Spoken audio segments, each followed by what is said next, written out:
జనగామ జిల్లాలో శ్రీకృష్ణాష్టమి వేడుకలను ఘనంగా నిర్వహించారు. గొల్ల కురుముల ఆధ్వర్యంలో జనగామ ఆర్టీసీ చౌరస్తా నుండి నెహ్రూ పార్క్ వరకు ర్యాలీ నిర్వహించారు. అనంతరం ఉట్టి కొట్టారు. శ్రీకృష్ణాష్టమి ఉత్సవ కమిటీ సభ్యులు శివరాజు యాదవ్ మాట్లాడుతూ శ్రీకృష్ణుడు ప్రపంచానికి ఆదర్శం అని అన్నారు. మానవాళి ఏ విధంగా బ్రతకాలో భగవద్గీతలో బోధించిన గొప్ప వ్యక్తి శ్రీకృష్ణ భగవానుడు అని చెప్పారు.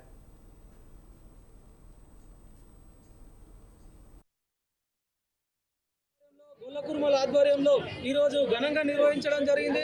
స్థానిక నెహ్రూ పార్క్ వద్ద శ్రీకృష్ణుని విగ్రహంతో ప్రత్యేక పూజలు చేసి జనగామ చౌరస్తా నుండి గొల్ల కురుమలకు ఆచారానికి సంబంధించిన డోలు డప్పులతో వాయించుకుంటూ ఇక్కడ నెహ్రూ పార్క్ వద్దకు వచ్చి ఘనంగా శ్రీకృష్ణుని ప్రత్యేక పూజలు నిర్వహించడం జరుగుతుంది. ఈ యొక్క కార్యక్రమంలో జిల్లా వ్యాప్తంగా కుల సంఘాల నాయకులు, శ్రీకృష్ణ భక్తులందరూ వచ్చి భక్తులు వచ్చి ఈరోజు ప్రత్యేక పూజలు నిర్వహించడం జరుగుతుంది. అందులో భాగంగా ఇంకా ఈ పూజలు అయిపోయిన తర్వాత ఉట్టిగొట్టే కార్యక్రమం కూడా ఉంటుంది. ఇంకోటి శ్రీకృష్ణుని భగవంతుని పూజ చేయడం కోసం భక్తులు ఇంకా వస్తున్నారు. వారికి భక్తులకు ప్రత్యేకంగా ప్రసాదం కూడా తయారు చేయడం జరిగింది. ఈ శ్రీకృష్ణాష్టమి ఉత్సవ కమిటీ ఆధ్వర్యంలో ఈసారి మొదటిసారిగా జనగామ జిల్లా కేంద్రంలో నిర్వహించడం జరిగింది.